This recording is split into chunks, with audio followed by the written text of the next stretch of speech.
in the Torah world, it doesn't matter how smart a person is. The Gemara in Masechet Moed Katan says, if he has bad character traits, it's forbidden to learn from him. If he has heretical mindset, if he says heretical things, you're not allowed to learn from him. It's like eating pig. And unfortunately, Rabotai Karim, many times, people arrive at the wrong conclusion because the source of their information is horrendous. Now, I've mentioned this person in the past, but it seems like it needs to be mentioned again because perhaps people didn't hear enough and they still do it. Or maybe I didn't say enough and people are not listening. Or simply no one cares. I'm not sure. Who do you think is the most famous American Jewish speaker is? Let's call it religious, but furthest from the truth. What do you guys think is the most famous religious? Mattis Friedman, Mach Shimon, no. Huh? Jonathan Sachs, no. Shapiro. What's his man's name again? First name? Ben Shapiro. Ben Shapiro is a smart, clever young man. He's probably around my age, maybe a little give or take. Speaks extremely fast, like a New Yorker. Sharp. Knows a little bit about a lot of different things and can hold a conversation with the best of them, needless to say, debate. And he wears a little kippah. So he presents Judaism for many people. It shouldn't surprise you that a few idiots have asked me if he could be Mashiach. Because he wears a kippah and once in a while he mentions God. When it suits him, people think, oh, maybe he's going to be Mashiach. Now, in order to be Mashiach, at the first least, you have to be a righteous Jew. Like you can't be a Rasha, heretic, and be Mashiach at the same time. That cannot be. Which means that at the very least, a person needs to meet the requirement of being a righteous Jew, meaning he has to believe what the Torah says, he has to follow what it says, right? Meaning you have to believe and accept the 13 principles of faith and follow what it says, right? The whole Torah. Now, because he speaks fast, because he speaks well, and even correctly on many topics politically, ignorant people, and even sometimes people that are not as ignorant but simply easily fooled and naive, assume that what he says when it comes to Torah also is correct.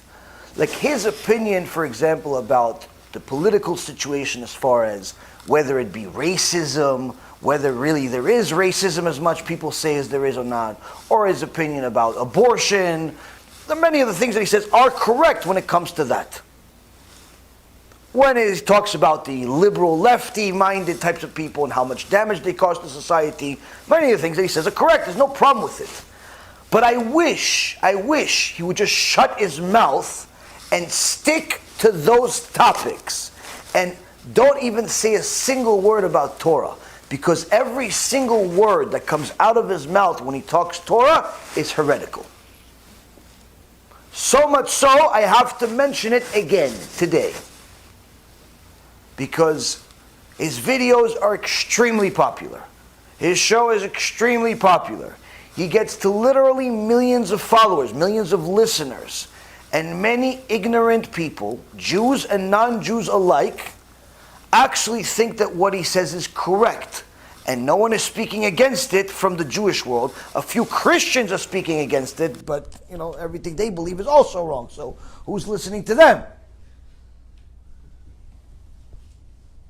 So the problem is that he says things that are completely idiotic, and when it comes to the truth. But worse yet, they're against the 13 principles of faith. For example, he does not believe in things that he can't prove scientifically. That in itself is heretical. That in itself is heretical. That's a philosopher-minded person. That's how the philosophers in Greece and Rome, that's what they had a belief. The way they tried to destroy Judaism and Torah world, say, look, we can't see God, therefore it doesn't exist.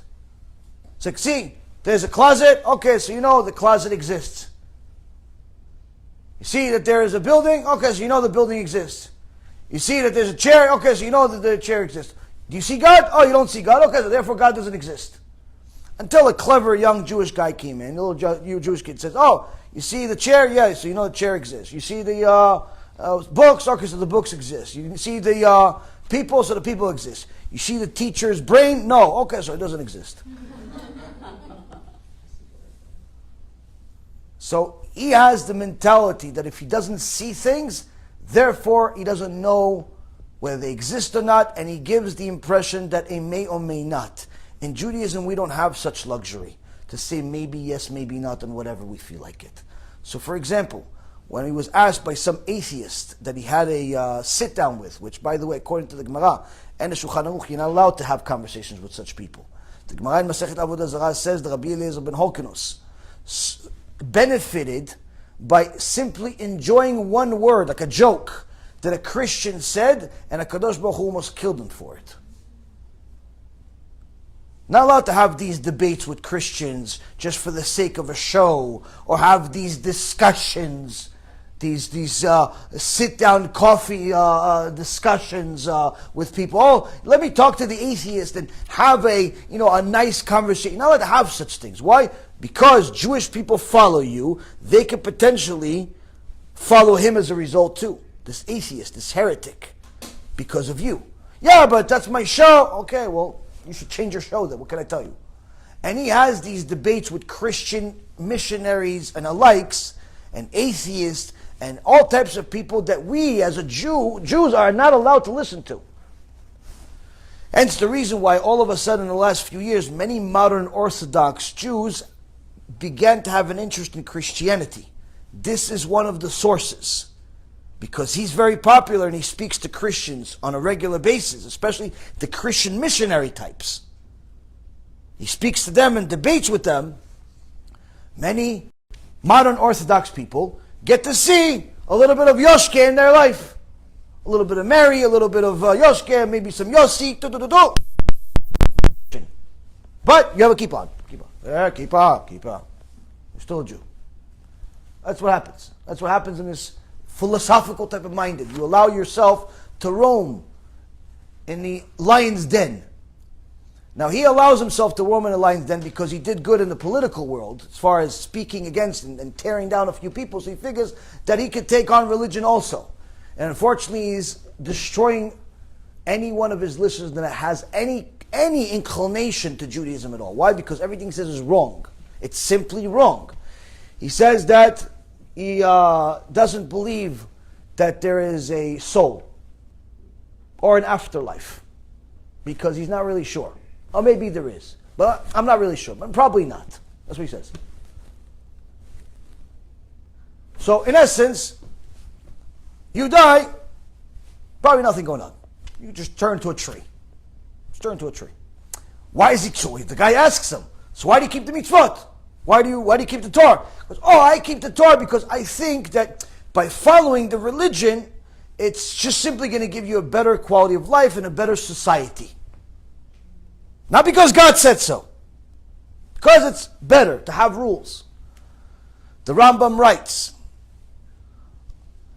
a goy, needless to say a Jew, a goy that keeps the 7 Noahide laws just because they make sense to him, because he thinks it's going to give him a better life, and not because God said so, not only is called a fool, in heaven, but on top of it does not get rewarded for them. Does not go to heaven. It goes to Gehinnom.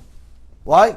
You only go to heaven if you listen to the Torah because God said so. Not because it makes sense to you not to murder. Not because it makes sense to you not to steal. But the little Kippah guy from the blog, Ben Shapiro, no, he does it because he thinks it's better for society, it's better for humanity to keep it. Where we were. Well, do you believe there's a soul or something like a soul, a pattern of information that represents who you are that floats off the body and continues on? After I don't know. I mean, honestly, I don't know. And I don't think anybody has a great verifiable account of that. Right. I have suspicions, but again, they're suspicions, less about knowledge. What I do know, and the reason why I'm religious, is that a religious lifestyle that is based on certain fundamental premises, I think makes life better for people. I think that the rules that are set down, as currently understood at least, are rules that are likely to lead you to leading a happier and better life than your pure reason alone. Because pure reason alone, unleashed, without even those moorings in Judeo-Christianity, can lead to a lot of really terrible places. Furthermore, doesn't really believe in reincarnation. Doesn't believe in reincarnation. Doesn't make sense to him. Resurrection of the dead, doesn't really agree with what the sages said because he thinks that the whole issue of reincarnation and just the whole mystical aspect of the Torah is just something that came up recently as a defense against Christianity. That's how little he knows. He thinks that the whole mystical part of the Torah is something that came up in recent generations as a defense against the Christian idol worship. This is how stupid he is when it comes to Torah. I wish he was half as smart about Torah as he is about all the other nonsense that he talks about and the serious things that he talks about. But the problem is that the ego has grown so much, he simply assumes knowledge. Assumes knowledge. So I was curious, by the way, that the ancient Jews said the Sheol, and you don't go anywhere after your death, right? Yeah, the idea of the afterlife is a pretty modern invention in Judaism. Yeah. It really only crops up, historically speaking, a little bit in the prophets, and it's usually the late prophets. Right. And it's really maybe as a response to early Christianity or Greek thought. So yeah, in the Bible itself, there's no reference. In the Torah, there's no reference to the afterlife. So what do you think happens after the death of your body? So I mean, I only have suspicions because again, unverifiable. My suspicion is that if there is a God, which I believe, who exists outside of time and space, and that what animates me is that I'm made in the image of God, and that what animates my capacity is that I'm made in the image of God, that I reunify with God. That basically there's the traditional Jewish take on this has been that there's a cleansing process. Judaism doesn't believe in eternal hell. So it's instead this idea that there's a cleansing process for your soul, the part that you got from God, that spark of life that you got from God. You've schmutzed it up while you're alive, and now there's a cleansing process, and that's what hell is, sort of. And then you are reunited with God, and you have greater understanding. The idea of me being a distinct personage outside of my body, I think, is a difficult one. That's my own personal belief. So you don't think you're physically resurrected into heaven with God? No, yeah, I think that something like a soul or energy or consciousness or something like that. Yeah. Yes, a form like an Aquinas form, right? But yes, I think that those are actually two different things in Judaism as well. Like the idea of Tichiyat HaMetim, which is the idea of resurrection of the dead. That's a different idea than what happens after you die, right? Tichiyat HaMetim is the idea that eventually the Messiah comes, that we'll all be resurrected back in our physical bodies at a certain point, which, honestly, given the nature of how science is moving and the possibilities of cloning, is actually less crazy than it sounded probably a couple of thousand years ago. Yeah, I debunk most of the modern, the singularity's coming, we're going to upload everybody into the cloud, and this is not going to happen. No, definitely not. That's good to know, because I just feel like the computer would be really weird. It's weird to live inside a computer. But or that we're living in a computer now, but there's no buffering or little pixels that are going off. One of the worst things that I think is just completely ridiculous, but unfortunately I believe many people will believe him in this, is when the guy asked him about Mashiach. He says, "You wait for Mashiach?" He says, "Yeah, but it's not Mashiach like people think, like it's going to be some mystical figure. No, I'm waiting for a strong politician to come and bring order to the world." You're not waiting for the Messiah to come. Right. He's not coming in the So in I'm physical waiting. form. I'm waiting for the Messiah to come in the form of a political figure, right? So the Messiah in Judaism is a guy who's going to come back and is going to establish peace in Israel and is going to assure that there's sort of a happier world with a bunch of political aspects to it, as explained by Maimonides. But he's going to die too, right? He's not going to come back and everybody lives forever and any of that kind of stuff. He's a corporeal agent. He's just like us. Right. In the Jewish view, any person could be the Messiah. Any Jew can be the Messiah in the Jewish view. Right. So I could be it. Who knows? But it's not, I'm not. But you're off to a good start. He thinks the Mashiach is going to be a politician. HaShem yishmor v'yatzil. If the Mashiach is a politician, we should all commit suicide. The qualifications for a politician is to be a liar. A liar and a liar. You don't have to do anything else other than be a liar. The people running for the highest office are typically the biggest liars. Somebody showed me a video that apparently just hit the tape again of this imbecile Joe Biden, who's running for president now. One of the dumbest people in the universe is fooling the rest of the universe at the same time, which shows how stupid the rest of society is. He was caught lying on TV 20, 30 years ago about everything. He says he has 3 degrees from college, barely has 1. Said that he was a top of his class in college. Out of 82 students, he was 75th, meaning he was retarded. He wasn't even top 50 percentile. The degrees he says he has, he doesn't have. The accomplishments he says he has, he doesn't have. He doesn't even know how to speak. Needless to say, to speak for himself. They have pictures of him during a debate with Donald Trump where he's getting fed lines.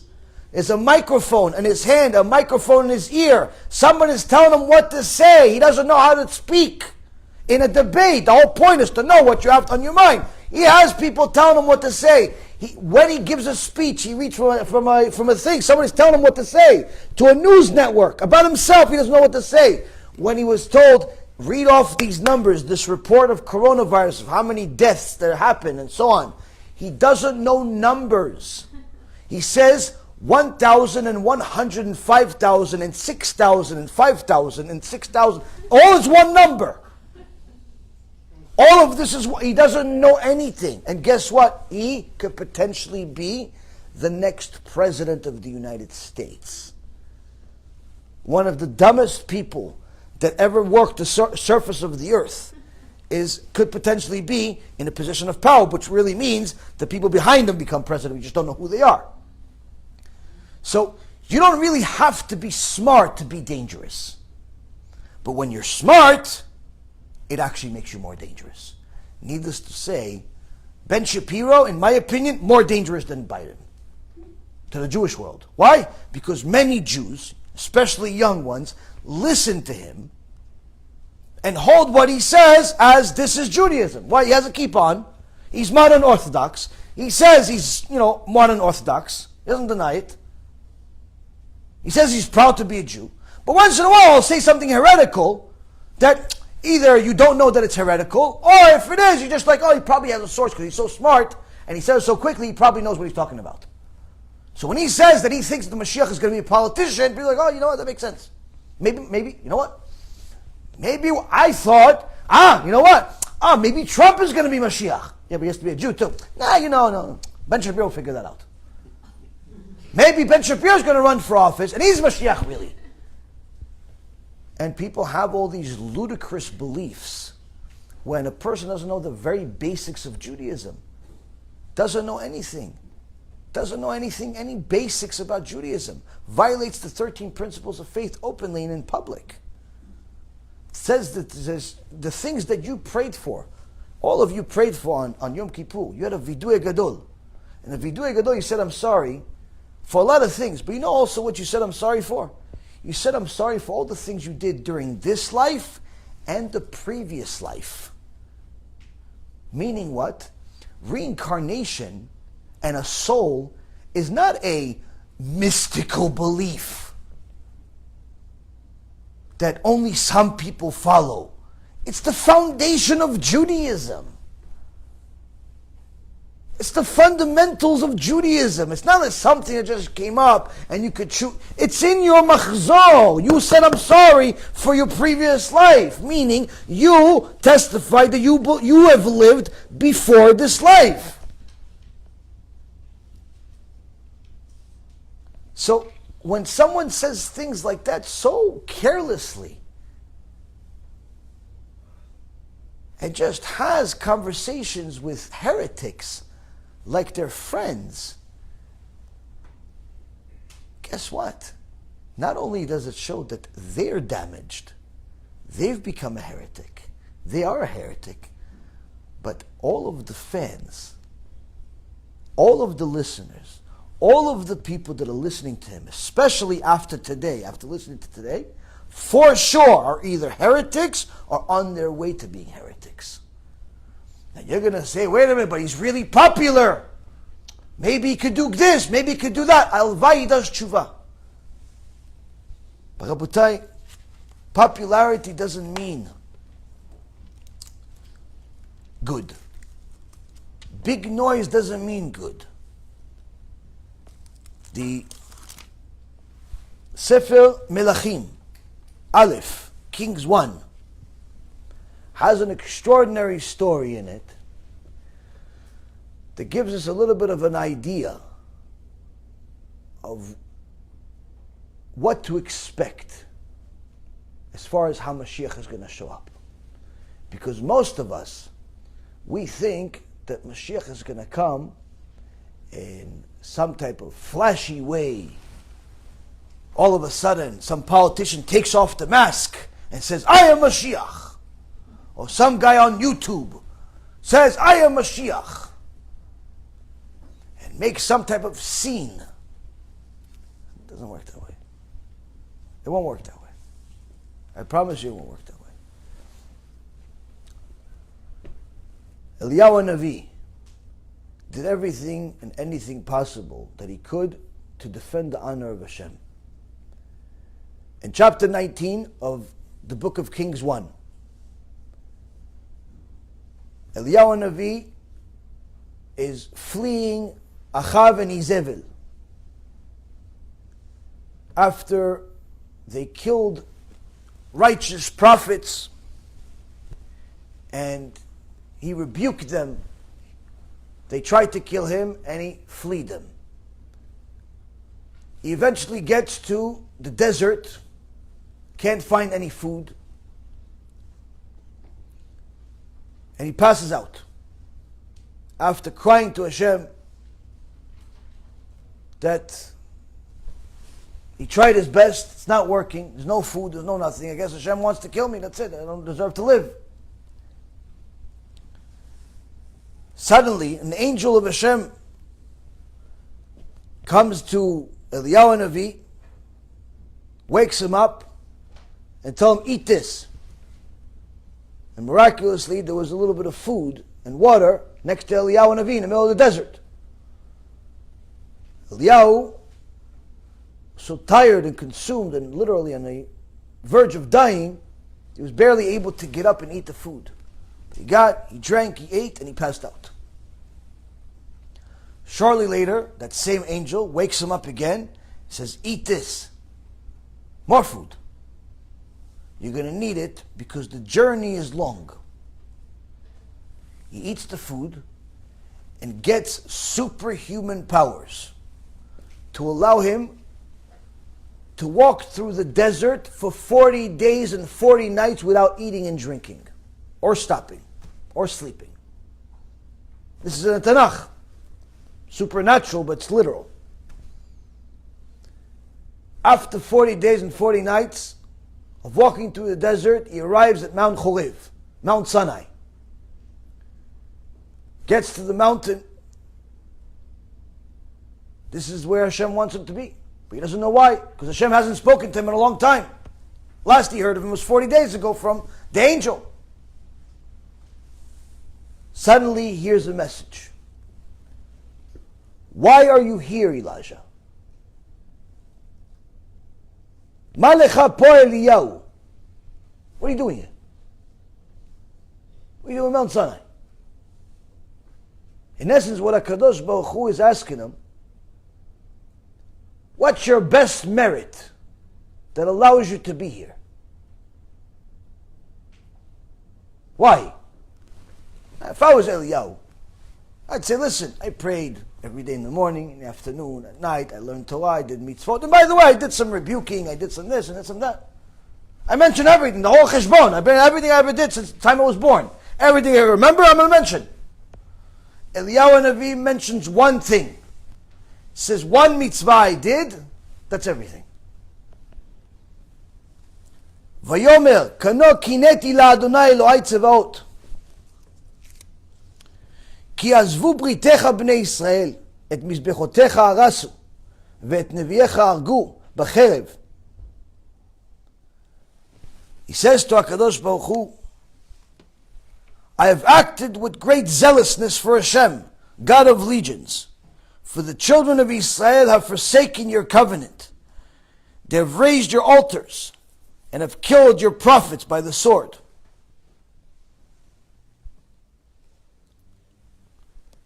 ויוותר אני לבדי ויבקשו את נפשי לקחתה. And he says to him, and now I alone have remained, and they now seek to take my life. In essence, Eliyahu Navi tells HaKadosh Baruch Hu, why am I here? I was the only guy that was zealous for you. I was the only guy that rebuked Am Yisrael because they went against the Torah. They said heretical things. They worshipped idols. They did all types of things. I fought for your name. That's it. Forget about my prayers. Forget about my tzedakah. Forget about my learning. Forget everything else. This is why am I here? You're asking me, HaKadosh Baruch Hu? I'm here because I fought for you. Many stupid people say, oh, why does Hashem need you to fight for him? No, he doesn't need you to fight for him. He wants you to fight for him. Eliyahu Navi could have answered any other answer. He was a righteous person. He was a tzaddik, talmid chacham, kodesh kodeshim. But Eliyahu says, I was zealous. I fought for your name. When? And everybody else was going against you. And now, because I went against them and for you, they all want to kill me. Not just write stupid comments about me on the internet. Not just not donate. Not just steal money. Not just ban you. No, they want to kill me, Hashem. So HaKadosh Baruch Hu responds to him in kind.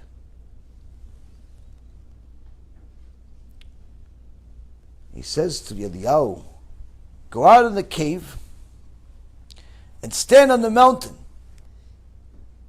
Stand on top of the mountain. Hashem is saying, I'm going to show you myself. It says, and behold, Hashem was passing, and great powerful wind, smashing mountains, and breaking rocks, went before Hashem. But then a message came out. Hashem is not in the wind. There's a big wind. Wow, Hashem's in the wind. He's probably somewhere in this tornado. Passes, and the message comes out. Hashem is not the wind. He's not inside the wind either.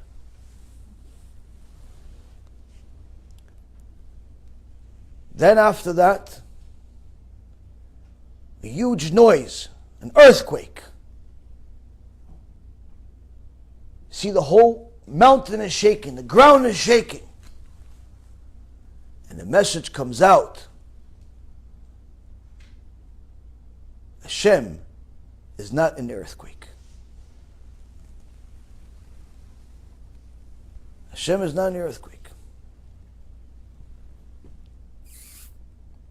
Lo baruach Hashem.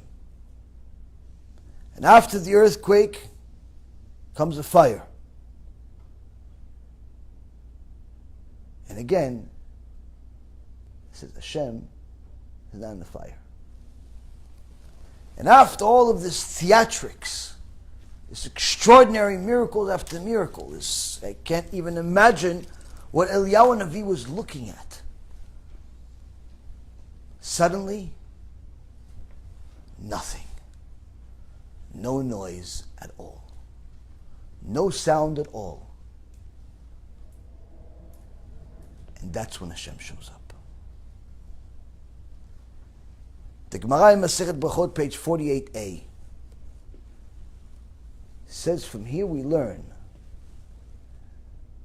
that when the king arrives, everything is quiet.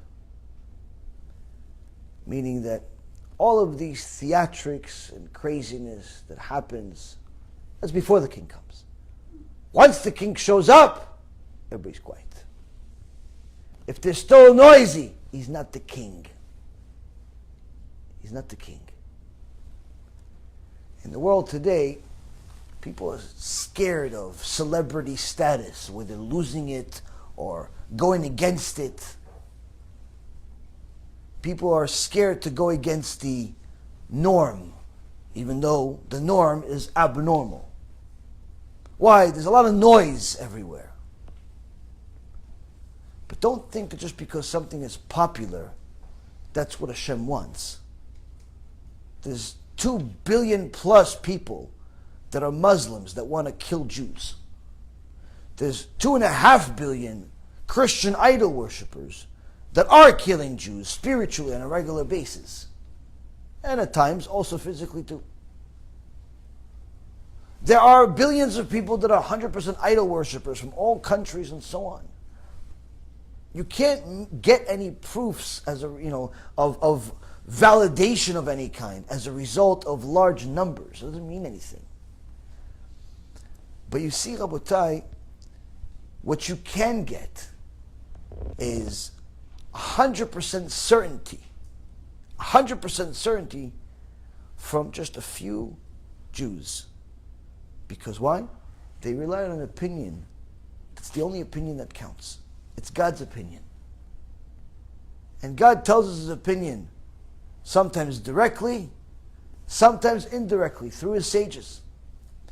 If any of us goes against, especially openly, nonchalantly, carelessly, and arrogantly, against the opinions of our sages that were accepted as halacha, accepted as this is the foundation of Judaism, guess what?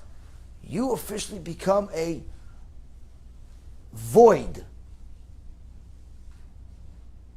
You officially become something we ignore. You officially become something we don't listen to. Why? Because what you're saying is antithetical to our belief system. Whether you wear a kippah or not is irrelevant. Whether you have a beard or not is irrelevant. There are many people that have kippahs and beards that are horrible people, and many that are good people. There are many people that don't necessarily wear a kippah that are decent people. Now, you already know my opinion about Manis Freedom al-Rasha. Every day he comes out with more videos that are worse than the ones from before. And he continues to get more and more popular by the day. Just today or yesterday, he got highlighted by some news outlet by having a video saying, "Don't fear." Like you shouldn't fear anything, as if there's nothing to be scared of, including God. And he continues to get more and more popular, and they continue to invite him in different synagogues that he's never been in a Sephardic community, in Ashkenazi community, Hasidic community. He's invited everywhere. People simply are following the footsteps of the heretic. But guess what? He is a microcosm in comparison to a Ben Shapiro that has many more followers, both Jews and non-Jews. Meaning that he is not only hurting his fellow Jews with his heretical beliefs, but on top of it, he's giving the non-Jewish world ammunition to go against our belief system, because he's showing something that's the opposite of true. So it's very important for us to know that if you're going to continue listening to people that are heretics, you become a partner in a crime. And with that being said, Rabotai, you have to make sure that you take these things seriously, not make any type of fighting wars on the internet. I hate you, you hate me. Not to make machloket between you and other Jews.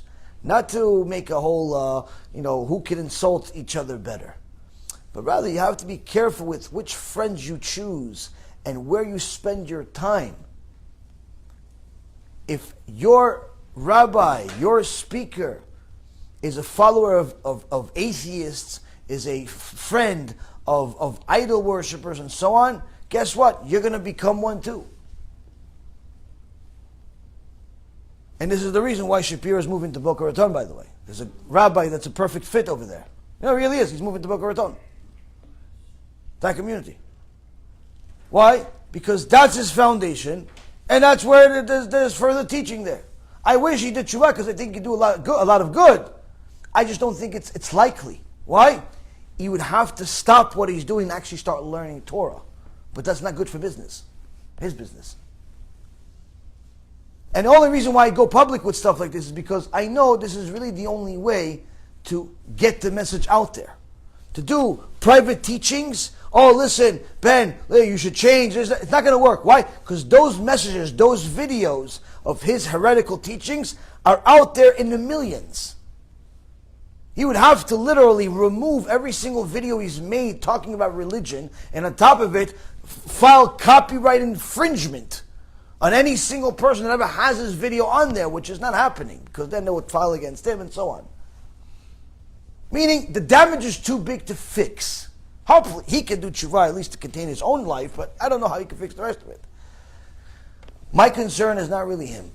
My concern is his followers, his listeners, that think that he's right. Because he's right on some other things, he's right on this.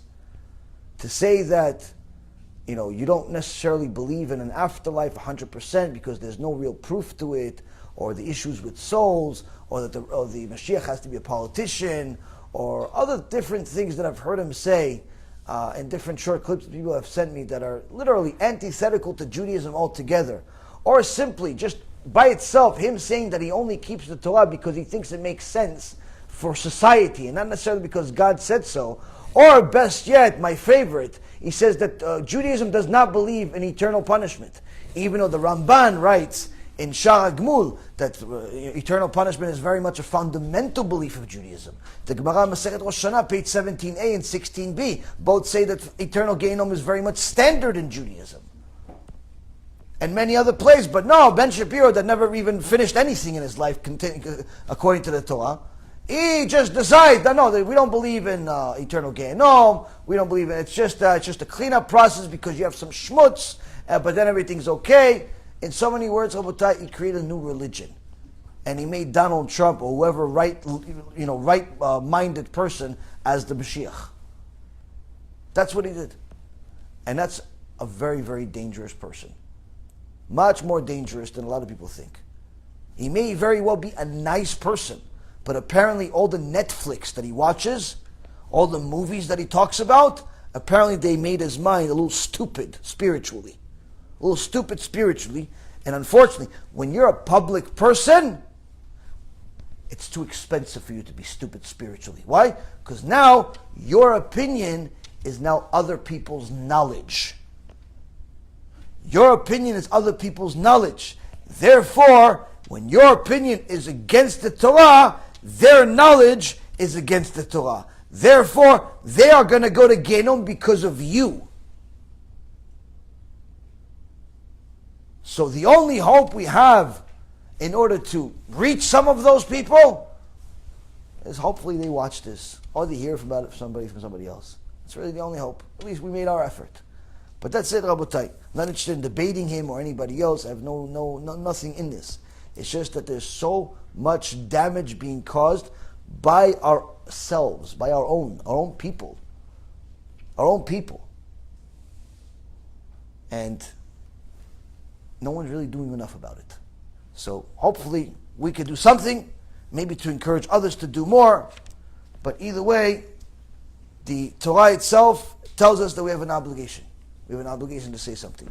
B'Shem Hashem Na'aseh V'Natzliach, we're very excited to offer you the new BeEzrat Hashem app 3.0. It's a newer, faster app full of Torah, lots of Kedusha by the shiurim that we do, myself, Rav Ephraim, Rav Chaim, where you'll have also newer features where you're able to use the app while you're using other applications on your phone. You'll be able to share the lectures directly from the app.